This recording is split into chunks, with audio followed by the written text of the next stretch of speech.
Lebanese সেনাবাহিনীর তল্লাশি চৌকিতে দীর্ঘ গাড়ির সারি। প্রায় ৫ মাস পর নিজ জন্মভূমি দক্ষিণ লেবাননের জাওতার আল গার্বিয়া শহরে প্রবেশের অনুমতি পেতে দীর্ঘ প্রহর গুনছেন বাস্তুচ্যুত বাসিন্দারা। পাইলট প্রকল্পের অংশ হিসেবে ইসরায়েলি সেনা সরে যাওয়ায় শুক্রবার এই পৌর শহরে দেখা যায় বাস্তুচ্যুত লেবানিজদের তাড়া।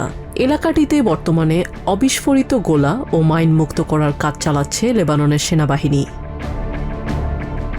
শহরটির নিয়ন্ত্রণ নেয়ার পর বাস্তুচ্যুতদের নিরাপদে ফিরিয়ে আনতে সড়ক পরিষ্কার ও প্রাথমিক সেবা পুনর্বাসনের আশ্বাস দিয়েছে সরকার।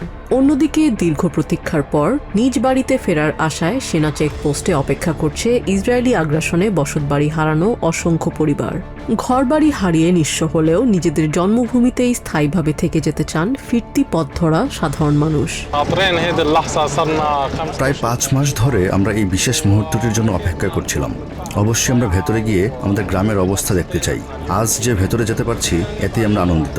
সম্ভব হলে আমরা সেখানেই থেকে যাওয়ার ইচ্ছে রেখেছি। তবে সেখানকার পরিস্থিতি কেমন জানি না। রাত হওয়ার আগেই ফিরে আসতে হবে নাকি থাকার অনুমতি মিলবে সেটা আমরা নিশ্চিত নই। আমার বাড়ি ধ্বংস হয়ে গেছে। সন্তানদের বাড়িঘরও মাটির সাথে মিশে গেছে। তবে কাছে একটি খামারে 2টি ঘর আর একটি বাথরুমের ছোট ব্যবস্থা আছে। আমার মেয়েটির বাড়ি এখন অক্ষত। আমি গ্রামেই থেকে যাওয়ার সিদ্ধান্ত নিয়েছি, কারণ আমার জীবিকা সেখানেই। মার্চের শুরু থেকে ইসরায়েল ও হিজবুল্লাহর সংঘাতের মাঝে পড়ে ধ্বংসস্তূপে পরিণত হয়েছে লেবাননের শত শত গ্রাম। ওয়াশিংটনের মধ্যস্থতায় পাইলট জোন কর্মসূচির অধীনে এটি প্রথম ইসরায়েলি সেনা প্রত্যাহারের ঘটনা। গত 3 মাস ধরে চলা সরাসরি আলোচনার ধারাবাহিকতায় আগামী 8 অগস্ট ইটালিতে পরবর্তী বৈঠকে বসার কথা বৈরুত ও তেল আভিভের। লেবানন সম্পূর্ণ ভূখণ্ড থেকে দখলদার মুক্ত করার দাবি জানালেও নিরাপত্তা বলয়ের অজুহাতে সীমান্তে এখনও 10 কিলোমিটার এলাকা নিয়ন্ত্রণে রেখেছে ইসরায়েলি দখলদার বাহিনী। অধিকৃত ওয়েস্ট ব্যাংকের নাবলুস শহরের কাছে তাল গ্রামে প্যালেস্টিনিয়ান বাসিন্দা ও ইসরায়েলি বসতি স্থাপনকারীদের মধ্যে হঠাৎই সংঘাত ছড়িয়ে পড়ে। খবর পেয়ে ঘটনাস্থলে পৌঁছায় ইসরায়েলি সেনা সদস্যরা। আইডিএফের আকস্মিক অভিযানে ঘটনাস্থলে প্রাণ হারান 4 প্যালেস্টিনিয়ান। প্যালেস্টাইনের স্বাস্থ্য মন্ত্রণালয় জানায়, ইসরায়েলি স্যাটেলার ও সেনা সদস্যদের গুলিতে 4 প্যালেস্টিনিয়ান নিহত এবং আরও 4 জন আহত হয়েছেন।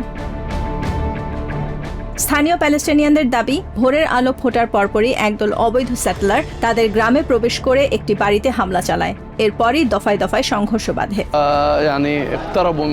খুব ভোরে কয়েক ডজন ইসরায়েলি বসতি স্থাপনকারী গ্রামের পূর্ব প্রান্তে চলে আসে। তারা নির্দিষ্ট একটি বাড়িতে হামলা চালায়। এরপর তারা গ্রামের পশ্চিম ও দক্ষিণ পশ্চিম অংশে চলে যায়। সেখানে গ্রামবাসীদের সাথে তাদের নতুন করে হাতাহাতি ও সংঘর্ষ শুরু হয়। এক পর্যায়ে তারা সাধারণ মানুষের ওপর হামলা চালায় এবং সরাসরি গুলি চালায়। এতে আমাদের গ্রামের 4 জন তরুণ মারা যায় এবং আরও কয়েকজন আহত হন। তাল গ্রামে যা ঘটেছে এবং আশেপাশের গ্রামগুলোতে এখনো যা ঘটে চলেছে তা হলো এই উগ্র বসতি স্থাপনকারী ও তাদের বাহিনীর বর্বরতা। এই বসতি স্থাপনকারীদের লাগাম ধরার কেউ নেই, তাদের প্রতিহত করারও কেউ নেই। অন্যদিকে ইসরায়েলি জরুরি সেবা সংস্থা জানায়, তাল গ্রামের পাশে হাভাত গিলাদ বসতির কাছে এক ইসরায়েলি নিহত ও 2 জন আহত হয়েছেন। উদ্ভূত পরিস্থিতিতে জরুরি বৈঠক ডেকেছেন প্রধানমন্ত্রী বেঞ্জামিন নেতানিয়াহু। সংঘর্ষের পরপরই নাবলুস ও তাল এলাকায় সড়ক অবরোধ করে তল্লাশি অভিযান শুরু করে ইসরায়েলি সেনারা।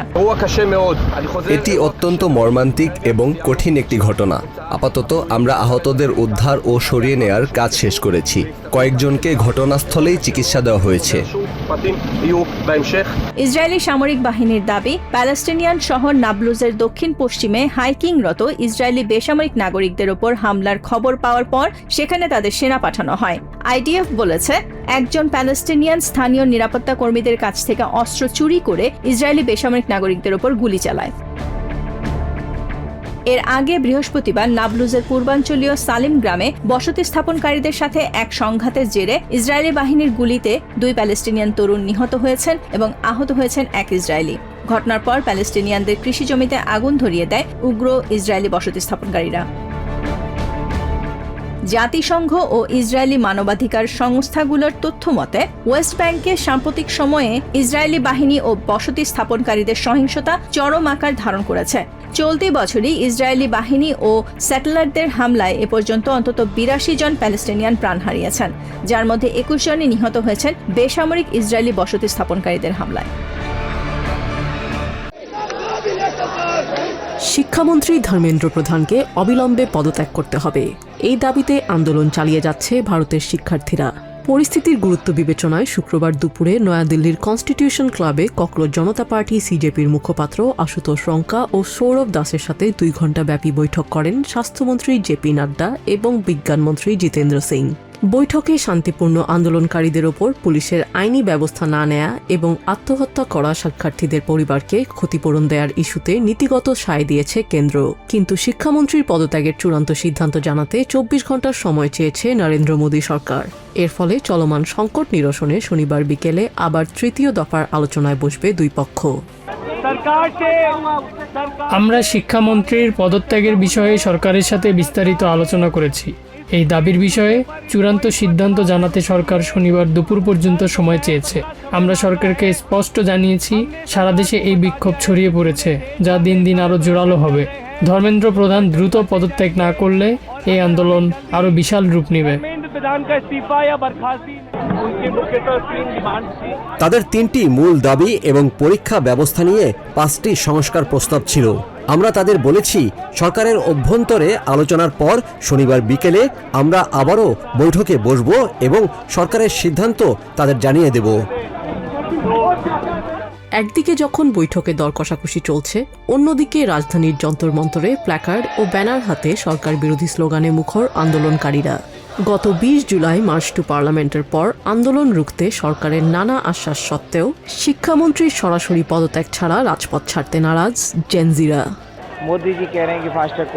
মোদিজি বলেছেন তারা ফাস্ট ট্র্যাক কোর্ট তৈরি করবেন, যেখানে বিচার হবে। কিন্তু এগুলো কেবল মুখের কথা, আমরা এতে বিশ্বাস করি না। কারণ দেশের যুব সমাজ বারবার প্রতারিত ও চরম দুর্দশাগ্রস্ত হয়েছে। দেশের তরুণরা আজ জেগে উঠেছে, তারা ফাঁকা প্রতিশ্রুতিতে ভুলবে না। আমাদের স্পষ্ট কথা, জবাবদিহিতা নিশ্চিত করতে শিক্ষামন্ত্রী ধর্মেন্দ্র প্রধানকে পদত্যাগ করতেই হবে। সংকট মেটাতে 10 বছরের কারাদণ্ড ও 10 কোটি রুপি জরিমানার বিধান রেখে পাবলিক এক্সামিনেশন বিলে সংশোধনী এনেছে কেন্দ্রীয় ক্যাবিনেট।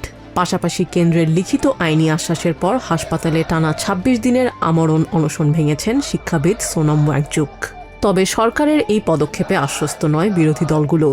লোকসভার বিরোধী দলীয় নেতা রাহুল গান্ধী শিক্ষামন্ত্রীকে অপরাধী আখ্যা দিয়ে তাকে অবিলম্বে বরখাস্ত এবং আহত শিক্ষার্থীদের কাছে প্রধানমন্ত্রী নরেন্দ্র মোদীর ক্ষমা প্রার্থনার দাবি জানিয়েছেন। সাপ্তাহিক ছুটির দিনে যন্তর মন্তরে জমায়েত আরও বড় হওয়ার আশঙ্কায় আন্দোলনকারীদের গ্রেপ্তারের শঙ্কা প্রকাশ করেছে সিজেপি নেতৃত্ব। এখন পুরো দেশের নজর শনিবার বিকেলের বৈঠকের দিকে, যেখানে নির্ধারিত হবে মোদী সরকারের চূড়ান্ত সিদ্ধান্ত এবং এই ছাত্র আন্দোলনের ভবিষ্যৎ। অধিকৃত ওয়েস্ট ব্যাংকের সাধারণ মানুষের দৈনন্দিন জীবন, বাণিজ্য ও সরকারি কার্যক্রম পরিচালনায় প্রায় পুরোটাই নির্ভর করে ইসরায়েলি ব্যাংকিং ব্যবস্থার উপর। তবে আগামী 1 সেপ্টেম্বর থেকে ইসরায়েল ডিসকাউন্ট ব্যাংক এবং 1 অক্টোবর থেকে ব্যাংক হাপোলিয়াম প্যালেস্টিনিয়ান ব্যাংকগুলোর সাথে সব ধরনের লেনদেন স্থগিতের সিদ্ধান্ত নিয়েছে। এতে শঙ্কার মুখে পড়েছে প্যালেস্টাইনের ব্যাংকিং খাত। এই সিদ্ধান্ত বেসামরিক ইসরায়েলিদের উপর সরাসরি নেতিবাচক প্রভাব ফেলবে। বৃহস্পতিবার রামাল্লায় এ নিয়ে আনুষ্ঠানিক সংবাদ সম্মেলনে উদ্বেগ জানান প্যালেস্টাইনের মুদ্রা কর্তৃপক্ষের চেয়ারম্যান ইয়াহিয়া সুন্নার। ব্যাংকিং পরিকাঠামো হলো আমাদের বাণিজ্য এবং মিলিয়ন মিলিয়ন মানুষের জীবনযাত্রার মূল ভিত্তি। এটি বিঘ্নিত হলে তার ভয়াবহ প্রভাব শুধু প্যালেস্টাইনিয়ানদের উপরই নয়, বরং ইসরায়েলিদের উপরও পড়বে। তারা পছন্দ করুক বা না করুক, এটা সত্য যে এই সিদ্ধান্ত ইসরায়েলের ব্যক্তি মালিকানাধীন খাতের উপরও পড়বে। মূলত ইসরায়েলি অর্থমন্ত্রী বেজালেল স্মোটরিচ প্যালেস্টিনিয়ান কর্তৃপক্ষের করের টাকা আটকে রাখা এবং ব্যাংকিং ছাড়পত্রে জটিলতা তৈরি করায় এই পরিস্থিতির সৃষ্টি হয়েছে। আন্তর্জাতিক মহল ও আমেরিকান ট্রেজারি ডিপার্টমেন্ট প্যালেস্টিনিয়ান কেন্দ্রীয় ব্যাংকের আর্থিক নিরাপত্তাকে আন্তর্জাতিক মানের বলে স্বীকৃতি দিলেও তা মানতে নারাজ ইসরায়েল। আমরা হাত গুটিয়ে বসে নেই। বিগত 1 দশকে আন্তর্জাতিক মানদণ্ড মেনে অর্থপাচার প্রতিরোধ ব্যবস্থা গড়ে তুলেছি। 2024 সালে আমেরিকা ও ব্রিটেনের অর্থ মন্ত্রণালয় কিংবা সুইডেনের কেন্দ্রীয় ব্যাংকও যাচাই করে নিশ্চিত করেছে যে আমাদের ফাইন্যান্সিং প্রতিরোধ ব্যবস্থা আন্তর্জাতিক মানকে অতিক্রম করেছে। নিয়মমাফিক ব্যাংকিং চ্যানেলটি সত্যিকার অর্থে নিরাপদ। এটি বিচ্ছিন্ন করলেই মূলত ঝুঁকি তৈরি হবে। هذا نيو ديكري لو বাৎসরিক হিসেবে প্যালেস্টিনিয়ান ব্যাংকগুলোর জন্য অন্তত 51 বিলিয়ন শেকেল, যা প্রায় 16.6 বিলিয়ন ডলারের সমান লেনদেন পরিচালনা করে এই দুটি ইসরায়েলি ব্যাংক। খাদ্য, জ্বালানি ও ঔষধের মতো নিত্য প্রয়োজনীয় প্যালেস্টিনিয়ান পণ্যের 90% আসে ইসরায়েল হয়ে। ফলে লেনদেন পুরোপুরি বন্ধ হলে চরম সংকটে পড়বে প্যালেস্টাইনের সরবরাহ ব্যবস্থা ও বেসরকারি খাত। বর্তমানে সামরিক ছাড়পত্রের অধীনে দুই পক্ষের এই লেনদেন চালু রয়েছে। ব্যাংকগুলো এখন ইসরায়েলি সরকারের কাছে স্থায়ী সমাধান চাইছে, যা না পেলে আর্থিক সম্পর্ক সম্পূর্ণ ছিন্ন করার সিদ্ধান্ত বাস্তবায়নের দিকে হাঁটবে ইসরায়েলি প্রতিষ্ঠানগুলো। এতে করে দুই পক্ষের সামরিক ও নিরাপত্তা খাতের উপরও চরম নেতিবাচক প্রভাব পড়তে পারে বলে আশঙ্কা করছেন বিশেষজ্ঞরা। মিয়ানমার উপকূলে মালয়েশিয়াগামী ট্রলার ডুবির খবর পাওয়ার পর থেকেই বাংলাদেশের কক্সবাজারের শরণার্থী ক্যাম্পগুলোতে শুরু হয়েছে স্বজনদের করুণ আর্তনাদ। টেকনাফ সীমান্ত থেকে অপহরণ করা 15 বছরের কিশোর জেন আলমের মা লালু বেগম এখনও মোবাইলের স্ক্রিনে খুঁজে ফিরছেন নিখোঁজ সন্তানকে।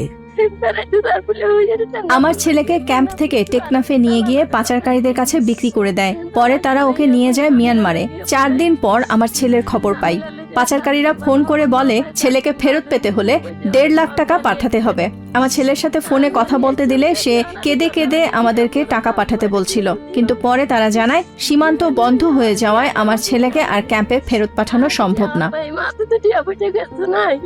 সাম্প্রতিক সময়ে বাংলাদেশের উপকূলে কোস্টগার্ড ও সীমান্ত নিরাপত্তা জোরদার হওয়ায় পাচারকারী চক্র তাদের রুট ও কৌশল বদলেছে।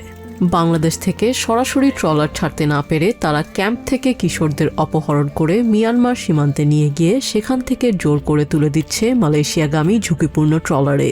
280 জন মানুষ। পাচারকারীরা আমাকে বলেছিল তারা আমার ছেলেকে 280 জন যাত্রী নিয়ে মালয়েশিয়ার উদ্দেশ্যে রওনা হওয়া জাহাজে তুলে দিয়েছে।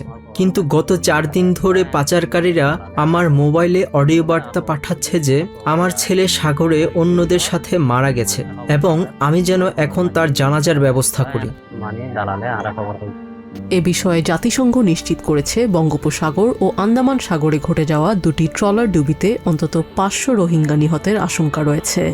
মানবিক সহায়তা ও খাদ্য রেশন হ্রাস পাওয়া, চরম দারিদ্র্য, কর্মসংস্থানের অভাব, ক্যাম্পের ঘিঞ্জি পরিবেশ এবং সাম্প্রতিক পাহাড় ধসের মতো প্রাকৃতিক দুর্যোগের কারণে রোহিঙ্গারা বাধ্য হয়ে জীবনের ঝুঁকি নিয়ে সাগরে পাড়ি জমাচ্ছে।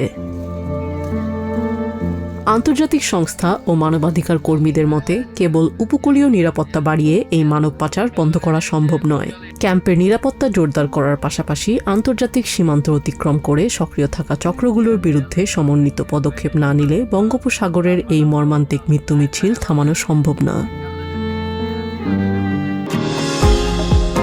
নিউ ইয়র্ক থেকে সম্প্রচারিত TVN 24 টেলিভিশন বিশ্বজুড়ে বাঙালির কণ্ঠস্বর।